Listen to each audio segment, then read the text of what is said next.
aula. Então, povo de Deus, nós vamos discutir os povos africanos,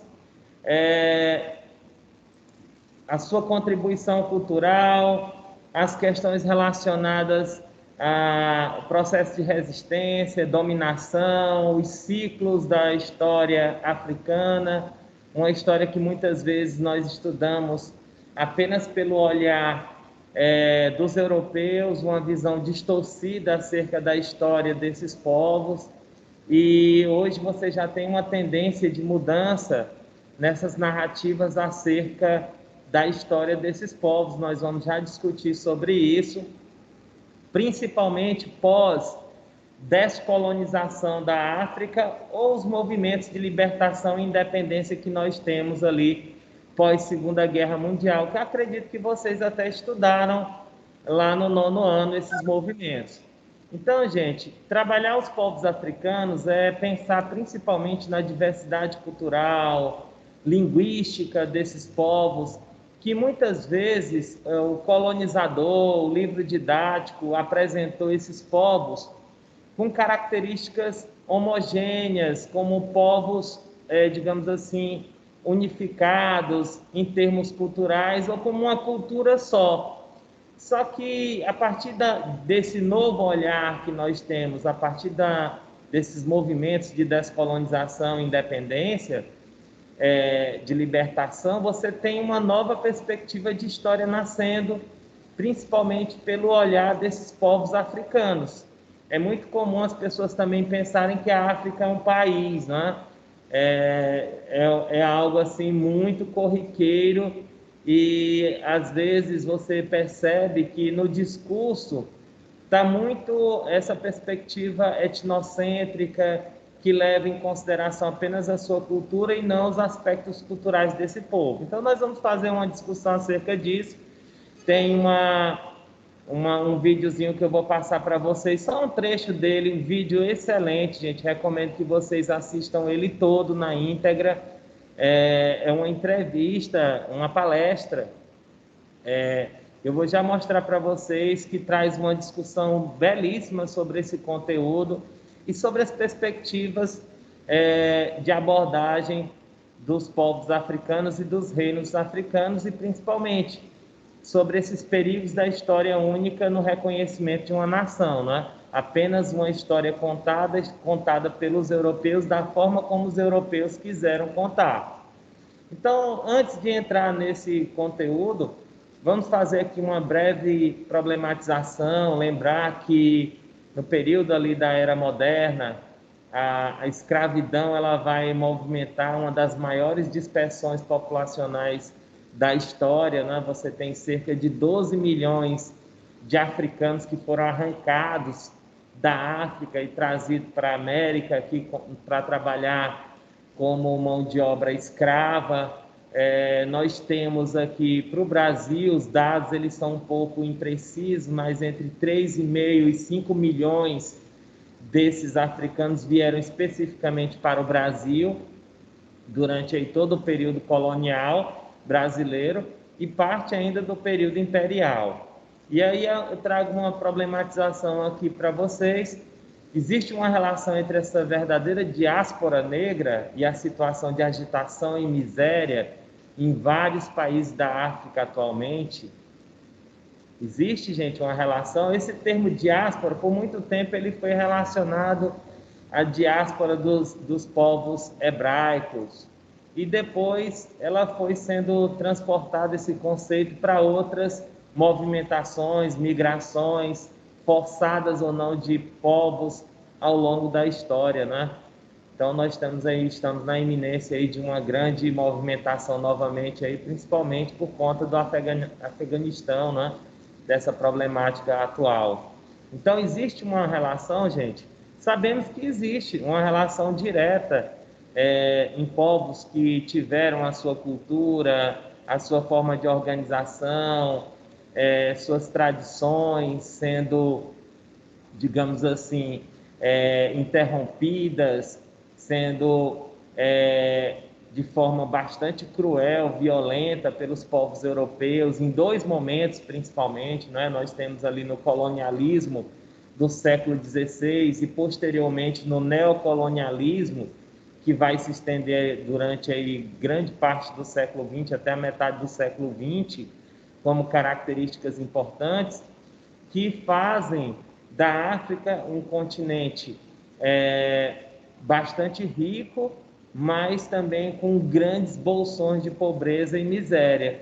E quando a gente olha para esses países, a palestra que eu vou já mostrar para vocês um trecho traz principalmente essa questão do olhar, qual olhar que nós temos sobre a África. Muitas vezes a gente tem esse olhar apenas lembrando dessa miséria, dessa pobreza, dessa agitação, dos conflitos políticos, religiosos, da atuação de milícias, de governos ditatoriais, mas esquece dessa característica multifacetada em termos culturais. Então, em 2015, nós tivemos também uma grande migração de vários povos africanos e asiáticos para a Europa e tivemos uma grande discussão sobre as questões humanitárias. Eu acredito que vocês viram várias embarcações naufragando, pessoas morrendo, né, fugindo dos seus países. Aí você estava a África e parte ali do Oriente Médio, da Ásia, vivendo a chamada Primavera Árabe, a partir de 2012, 2013, e esses efeitos aí afetando diretamente essa população que migrava para a Europa.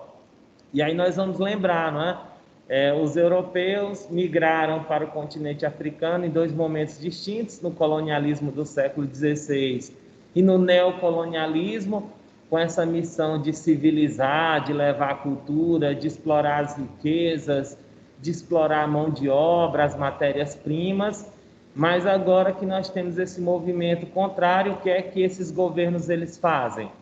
Uma política de xenofobia, de criação de fronteiras fortificadas, né, de campos de refugiados, e gerou uma grande crise humanitária que se arrasta até hoje, gente. Até hoje nós temos campos de concentração aí de refugiados na Europa, de pessoas que estão nessas fronteiras. Atualmente, você tem a Grécia construindo uma grande muralha aí de mais de 40 quilômetros com fronteira com outros países, tentando evitar essas migrações desses povos para o seu território. Então, é uma questão muito importante a gente pensar também nessas questões sociais, essas questões políticas, e não apenas olhar para esses povos lá na sua origem, da sua história. Então, algumas questões ainda estão muito vivas na nossa história, né? Discriminação, preconceito, má remuneração pelos trabalhos manuais, dívidas sociais com os descendentes. Gente, sem querer levantar polêmicas, mas quando a gente trabalha, por exemplo, a política de cotas não é um favor para a população negra no Brasil, não. Isso é uma dívida histórica que o nosso país tem para com essas populações. Se nós pegarmos e analisarmos dados do IBGE, nós vamos perceber que mais de 60% da população brasileira é negra ou mestiça. E o que é que acontece com essa população? Onde elas estão localizadas socialmente dentro dessa estrutura social brasileira, não é? Eles ocupam cargos de chefia, eles têm curso superior. Onde está essa população, esses descendentes, esses afrodescendentes dentro do Brasil? Então, são questões que a gente faz essa referência, faz essa discussão, é importante esse olhar, por conta dessa continuidade histórica que nós temos também, não é? Em termos de escravidão contemporânea, de racismo, não é? E isso são permanências históricas que estão muito presentes dentro da nossa história e que muitas vezes não levam em consideração toda essa contribuição que essas sociedades elas deram para a formação do povo brasileiro e como foi construída a nossa história. Então, só lembrando aqui, nós temos o comércio de africanos, muito importante aí no século XVI, um comércio altamente lucrativo. E aí existe, gente, uma discussão que às vezes as pessoas fazem e tentam minimizar a escravidão que foi imposta pelos europeus aos africanos, dizendo que na África já existia escravidão, que não era uma novidade para eles. Então, de tribos escravizando outras tribos através de guerras, e aí quando os europeus passam a dominar vários países africanos, o que é que vai acontecer? Eles vão se especializar em fazer essas guerras com esse objetivo comercial. Mas isso às vezes soa como uma forma de minimizar essa questão da influência europeia nesse desequilíbrio de estruturação produtiva e social que esses povos tinham. Então, falei para vocês, colonialismo e neocolonialismo faz parte de um processo onde esses povos europeus olhavam para o continente africano numa missão de quê? De explorar suas riquezas, de civilizar esses povos, levar civilização, de transformar em áreas de mercado consumidor, explorar matérias-primas. E aí, a partir desse movimento de descolonização, são os chamados movimentos de independência ou libertação, essa história passa a se modificar. Então, a história que nós tínhamos era uma história essencialmente contada pelos europeus, e essa história agora passa a ser contada pelos africanos na sua ótica, e não mais numa ótica europeia etnocêntrica.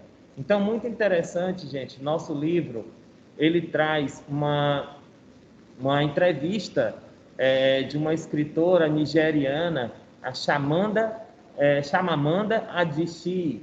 Ela vai alertar acerca dos perigos que nós temos para uma história contada apenas de uma forma, apenas com um olhar europeu. Gente, não sei se vocês lembram de uma questão que nós discutimos lá num dos primeiros conteúdos de Roma, acerca de um conceito chamado de alteridade. Aqui você tem a prática desse conceito de alteridade, que é o olhar o outro e o reconhecimento das diferenças. Como é que você vai reconhecer as diferenças? Porque a história só é contada de uma forma, a partir de uma visão. Então, ela ressalta que é importante conhecer a história da África pelo olhar dos africanos e não pelo olhar dos europeus. Os europeus têm uma visão estereotipada, uma visão deturpada, uma visão que ignora toda a diversidade cultural, linguística, étnica existente dentro da África. Então, a visão, vamos dizer assim, que transforma todos esses povos numa visão única, homogênea. E a gente tem que perceber o caráter único dessas sociedades em termos principalmente dessa diversidade, da contribuição dessa formação para a nossa sociedade hoje, né? Então, vou passar um trechozinho. Gente, a entrevista dela, o trecho lá, a palestra, são 19 minutos. Eu quero passar só 5 minutos, que é justamente um trechozinho que ela faz uma crítica a uma colega de quarto quando ela foi morar nos Estados Unidos, e a colega de quarto dela tinha uma visão extremamente deturpada acerca do continente africano, ficou horrorizada porque ela nunca tinha visto grandes animais da selva, né? E fico pensando que ela não sabia falar o inglês, não sabia nem ligar um fogão elétrico, uma série de visões estereotipadas, e quiseram diminuir também até a escrita dela, porque a escrita dela foi escrita baseada em quê, gente? Nos livros ocidentais que ela leu. Então ela é uma escritora que enfatizava dentro da sua escrita a questão do uso de carros. E aí todo mundo, como é que ela não está falando de pobreza, de miséria, de morte, está falando do carro, de livro? Então quiseram diminuir essa visão acerca da história da África, e principalmente essa redução de uma visão única, que é o que eu quero que vocês compreendam. Deixa eu ver aqui se ele vai funcionar esse vídeo, viu? Vocês me avisem se o som vai sair ou não.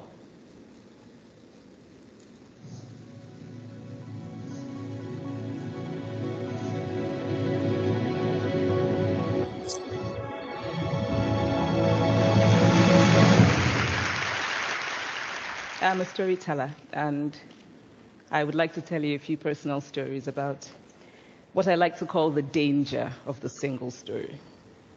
I grew up on a university campus in eastern Nigeria. My mother says that I started reading at the age of 2, although I think 4 is probably close to the truth. So I was an early reader, and what I read were British and American children's books. I was also an early writer. And when I began to write at about the age of 7, stories in pencil with crayon illustrations that my poor mother was obligated to read, I wrote exactly the kinds of stories I was reading. All my characters were white and blue-eyed. They played in the snow. They ate apples. And they talked a lot about the weather, how lovely it was that the sun had come out. Now, this despite the fact that I lived in Nigeria, I had never been outside Nigeria. We didn't have snow, we ate mangoes, and we never talked about the weather because there was no need to. My characters also drank a lot of ginger beer because the characters in the British books I read drank ginger beer. Never mind that I had no idea what ginger beer was. And for many years afterwards, I would have a desperate desire to taste ginger beer. But that is another story. What this demonstrates, I think, is how impressionable and vulnerable we are in the face of a story, particularly as children. Because all I had read were books in which characters were foreign, I had become convinced that books, by their very nature, had to have foreigners in them and had to be about things with which I could not personally identify. Now, things changed when I discovered African books. There weren't many of them available, and they weren't quite as easy to find as the foreign books, but because of writers like Chinua Achebe and Kamara Laye, I went through a mental shift in my perception of literature. I realized that people like me, girls with skin the color of chocolate, whose kinky hair could not form ponytails, could also exist in literature.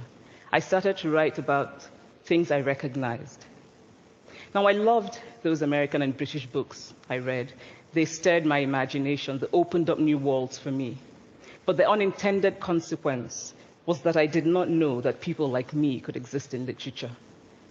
So what the discovery of African writers did for me was this. It saved me from having a single story of what books are. I come from a conventional middle-class Nigerian family. My father was a professor. My mother was an administrator. And so we had, as was the norm, live-in domestic help who would often come from nearby rural villages. So the year I turned 8, we got a new houseboy. His name was Fide. The only thing my mother told us about him was that his family was very poor. My mother sent yams and rice and our old clothes to his family.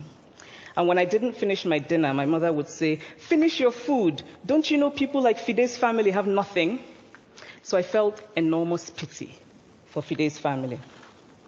Then one Saturday, we went to his village to visit.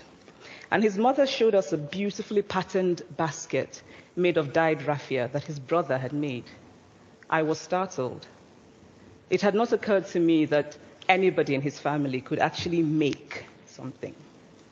All I had heard about them was how poor they were, so that it had become impossible for me to see them as anything else but poor. Their poverty was my single story of them. Years later, I thought about this when I left Nigeria to go to university in the United States. I was 19. My American roommate was shocked by me. She asked where I had learned to speak English so well and was confused when I said that Nigeria happened to have English as its official language. She asked if she could listen to what she called my tribal music and was consequently very disappointed when I produced my tape of Mariah Carey. She assumed that I did not know how to use a stove. What struck me was this. She had felt sorry for me even before she saw me. Her default position toward me, as an African, was a kind of patronizing, well-meaning pity. My roommate had a single story of Africa, a single story of catastrophe. In this single story, there was no possibility of Africans being similar to her in any way, no possibility of feelings more complex than pity, no possibility of a connection as human equals. I must say that before I went to the US, I didn't consciously identify as African. But in the US, whenever Africa came up, people turned to me, never mind that I knew nothing about places like Namibia. But I did come to embrace this new identity, and in many ways, I think of myself now as African, although I still get quite irritable when Africa is referred to as a country, the most recent example being my otherwise wonderful flight from Lagos 2 days ago, in which there was an announcement on the Virgin flight about their charity walk in India, Africa, and other countries. So after I had spent some years in the US as an African, I began to understand my roommate's response to me. If I had not grown up in Nigeria, and if all I knew about Africa were from popular images, I too would think that Africa was a place of beautiful landscapes, beautiful animals, and incomprehensible people fighting senseless wars, dying of poverty and AIDS, unable to speak for themselves, and waiting to be saved by a kind white foreigner. I would see Africans in the same way that I, as a child, had seen Fide's family. This single story of Africa ultimately comes, I think, from Western literature. Now, here's a quote from the writing of a London merchant called John Locke, who sailed to West Africa in 1561 and kept a fascinating account of his voyage. After referring to the black Africans as beasts who have no houses, he writes, "They are also people without heads, having their mouths and eyes in their breasts." Now, I've laughed every time I've read this, and one must admire the imagination of John Locke.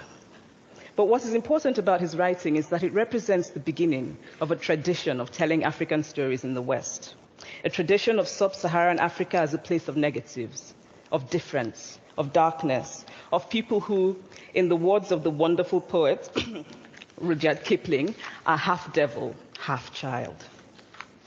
And so I began to realize that my American roommate must have, throughout her life, seen and heard different versions of this single story. As had a professor who once told me that my novel was not authentically African. Now, I was quite willing to contend that there were a number of things wrong with the novel, that it had failed in a number of places, but I had not quite imagined that it had failed at achieving something called African authenticity. In fact, I did not know what African authenticity was. The professor told me that my characters were too much like him, an educated and middle-class man. My characters drove cars. They were not starving. Therefore, they were not authentically African. Povo de Deus, aí é só um aperitivo, vou colocar o link para vocês acessarem no YouTube essa palestra muito interessante, viu?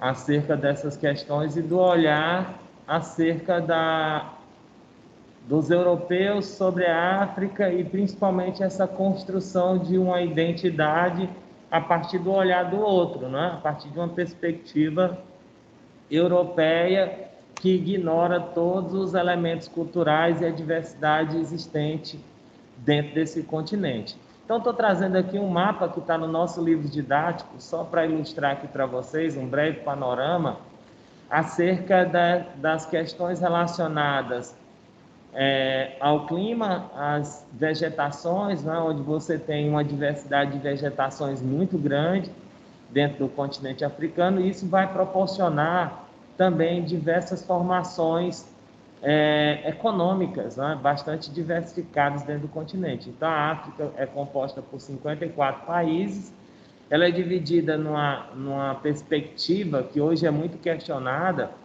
essa chamada África Setentrional, que é também conhecida como África Branca, essa parte que está mais próxima ao Mediterrâneo, pelo contato com os povos árabes, e você tem a África subsaariana, que é essa África abaixo do Saara.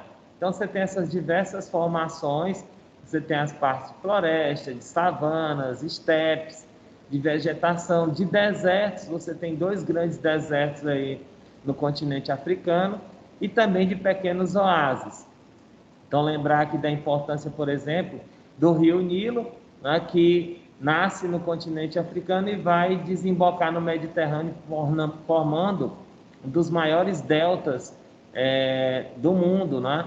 E aí você tem os oceanos, Atlântico e Índico, além do Mar Vermelho aqui, e além do Mar Mediterrâneo. Então, você tem muitas possibilidades aqui dentro do continente africano.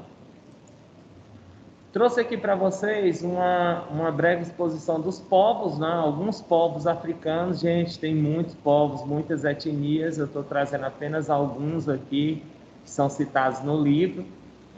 Os povos de origem berbere, geralmente eram povos ligados à questão do comércio, povos do deserto, né? Que estavam migrando constantemente, ocupando o norte da África, e que por volta do século VIII foram convertidos ao islamismo. Os bantus e sudaneses são aqueles que mais vieram para o Brasil no período aí colonial. São os bantus e sudaneses aqueles que mais vêm para o Brasil. Os bantus na parte central, então eles se caracterizam principalmente por manter uma certa unidade cultural dentre esse povo. E você tem os Khoisan, né, o povo que ocupava a região sul do continente africano. Além disso, você tem aqui os sudaneses, como eu disse para vocês, vejam as regiões Sudão, Nigéria, Serra Leoa. Sudão e Nigéria e Serra Leoa, com exceção da Nigéria, que você tem alguns bolsões de riqueza, são locais onde você tem extrema pobreza, né? Serra Leoa é um dos locais mais pobres do mundo. Então, muitos grupos sudaneses foram trazidos, arrancados dessa região. E você tem, além dos pigmeus e os nilotas, pigmeus que vão ocupar a África Equatorial, próxima à região das florestas, que vão viver da caça, pesca e exploração dos recursos, que eram povos de estatura pequena. E os nilotas, que ocupavam a região do sul do Nilo, são chamados assim porque eles falavam um idioma que era falado no Antigo Egito. Então, a região da Etiópia e da Tanzânia. A Etiópia, gente, foi uma das regiões que mais, digamos assim, resistiu à ocupação colonial durante o século XIX dos europeus, né? Resistiu bravamente às investidas dos italianos, a Etiópia, também um dos países paupérrimos da África. Então, a formação cultural africana e a influência na formação da cultura brasileira, nós temos vários elementos que atestam essa influência, né? O candomblé, ele é um dos elementos assim mais perceptíveis dessa fusão cultural, onde você tem elementos de uma cultura africana misturando-se à cultura religiosa que existia no Brasil com o cristianismo, onde várias divindades africanas vão ter a referência como santos ou personagens importantes dentro da Igreja Católica, né? Então você tem essas diásporas e essa influência religiosa como o candomblé, como um aspecto essencial da cultura africana. Nós temos uma diversidade cultural, gente. O nosso livro ele cita diversas sociedades, como os griots, que eram sociedades que tinham uma tradição muito forte. E essa tradição, a tradição guerreira de fazer pinturas, de fazer máscaras, né, que era uma forma de construção de narrativas acerca da sua história, baseada na tradição oral. Eu coloquei o link aqui de onde eu tirei essa imagem, que é muito legal, a matéria acerca desses povos dos griots, né, por conta dessa tradição oral e da questão da pintura de guerra. Os chefes guerreiros eram bem respeitados pelas tribos rivais por conta dessas pinturas que eles faziam. E nós temos sociedades africanas que eram presididas por mulheres, né? Você tem a sociedade Geled, tem um link, gente, eu esqueci de colocar o link está lá no final do slide, que é um vídeo muito bom sobre essa sociedade, mostrando como as mulheres participam dessas sociedades. Então, se um homem estiver governando, ele está governando, mas ele está governando junto com a sua irmã, junto com a sua esposa. Então, essas sociedades são sociedades onde você tem uma influência das mulheres na constituição desses grupos sociais. Você tem sociedades como a sociedade Makua, que você tem a cultura chamada matrilinear. O que seria isso? Aonde o que importa aqui é a raiz, digamos assim, de nascimento das mulheres. Então, se o homem se casa com uma mulher de um determinado clã, de uma determinada tribo, esse homem ele faz parte daquela tribo da sua mulher e não da dele. Então, essa cultura matrilinear, onde você tem as mães, as mulheres, dando, digamos assim, o norte da cultura, da formação dos grupos familiares. E sociedades também onde você tem a questão da gerontocracia, sociedades baseadas na tradição oral, onde as pessoas mais velhas elas guardavam o saber, a cultura e disseminavam esse saber, e sociedades também baseadas em mulheres guerreiras que participavam de lutas, né, as candaces. Você tem vários tipos de sociedade, e isso só mostra a grande diversidade cultural existente na África, que muitas vezes a gente esquece e coloca como uma cultura única. E só lembrando essa questão da multiplicidade étnica, o Debré, lá no século XIX, ele foi muito feliz ao fazer a retratação dos diversos tipos africanos que existiam no Brasil naquele contexto.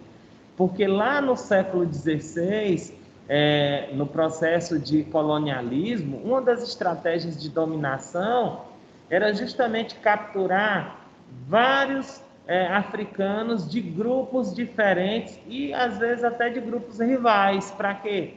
Para estimular a rivalidade e que eles não estabelecessem laços culturais que pudessem gerar depois uma grande rebelião de escravizados. Então, isso era uma estratégia desse colonizador. E aí o Debré ele foi muito feliz, né, em fazer a retratação desses diferentes grupos étnicos existentes.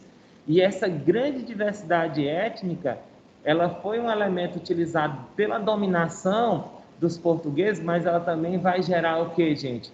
Uma cultura bastante rica e diversificada no Brasil, a partir da junção da cultura negra com a cultura indígena e com a cultura dos portugueses, é claro, baseada principalmente no processo de dominação, de morte, né?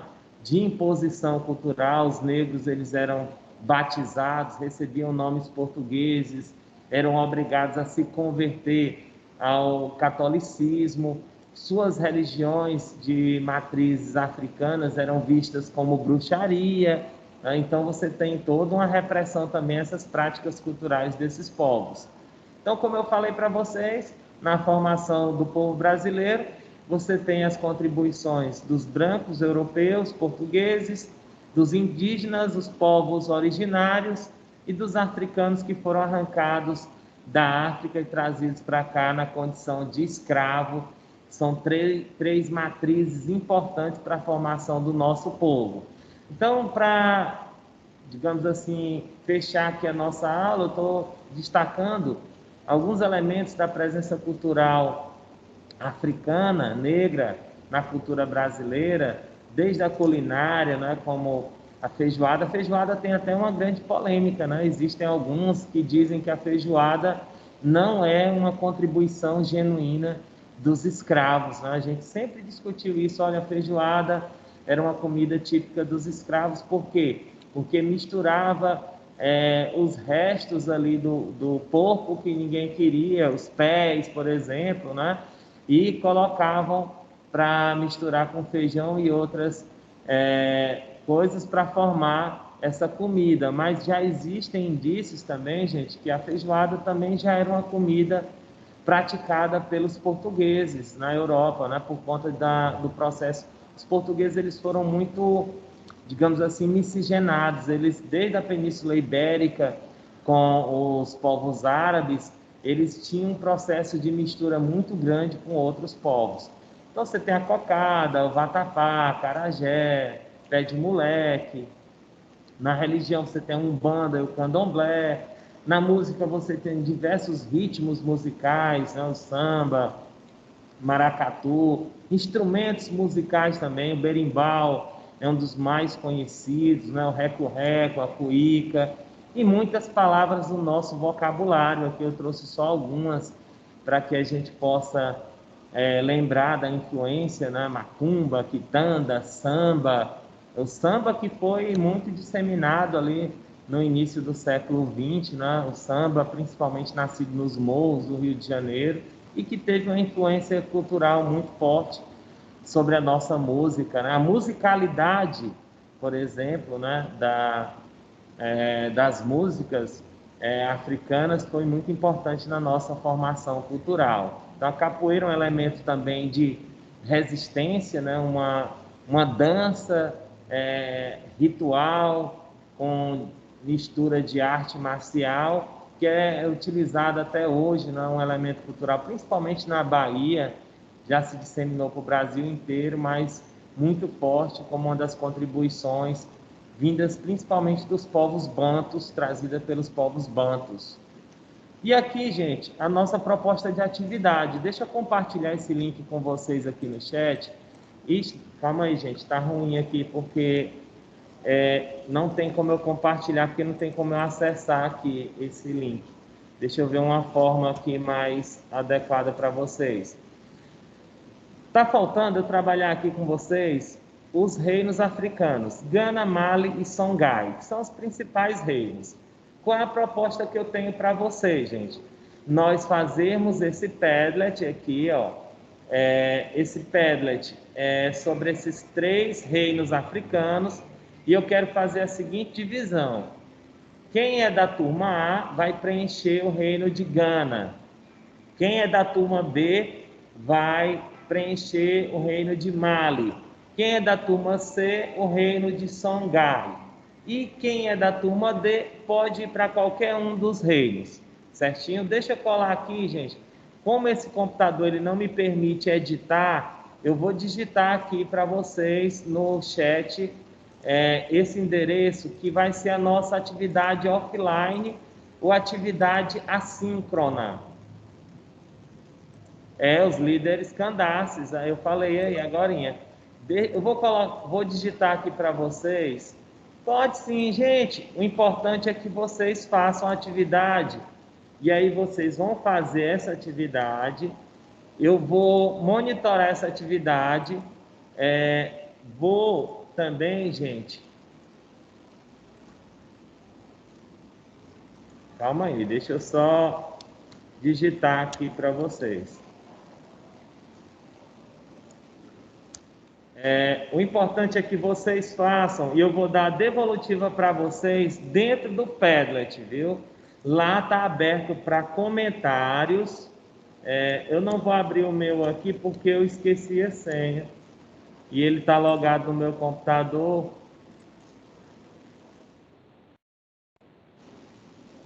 Só um instante.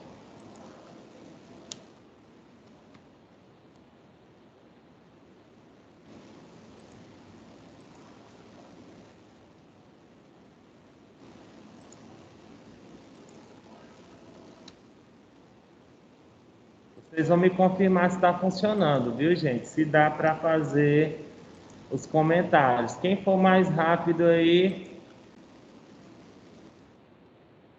pode digitar.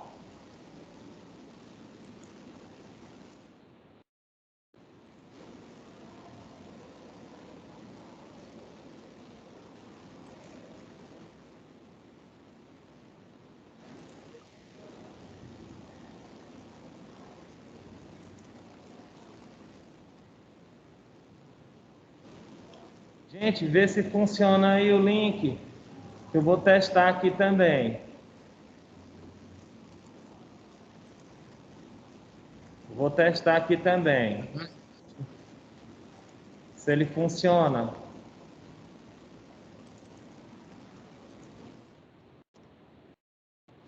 Aí foi, gente. Deu certo.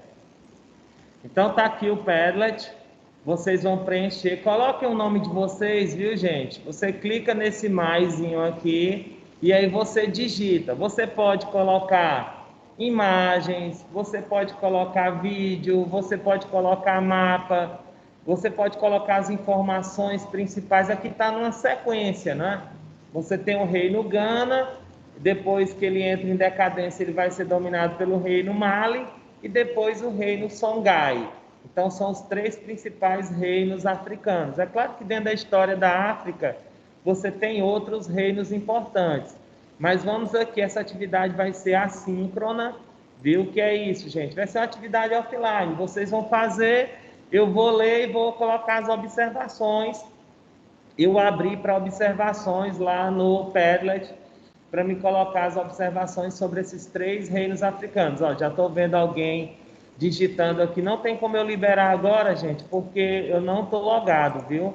Mas vocês podem fazer tranquilamente. Eu não estou lembrando o meu login, viu? Tá certo? Vocês podem fazer tranquilamente. Eu vou liberando os comentários de vocês. Eu vou já logo fazer aqui o compartilhamento do slide, gente, com vocês. E aí, na quinta-feira, a gente pode retomar alguma discussão sobre essas questões e já ir para o Brasil Colônia, viu, gente? Já quero ir para o Brasil Colônia. No Brasil Colônia, tem uma parte que nós já trabalhamos, que é principalmente a parte acerca das discussões que nós fizemos ali sobre pacto colonial, leis mercantilistas, aquilo tudo ali a gente já trabalhou, plantation, o sistema da plantation, aí nós vamos falar das capitanias hereditárias, por que elas não deram certo, vamos falar da formação do Brasil colonial, então é bem introdutório mesmo, viu, gente? Deixa eu parar aqui a gravação.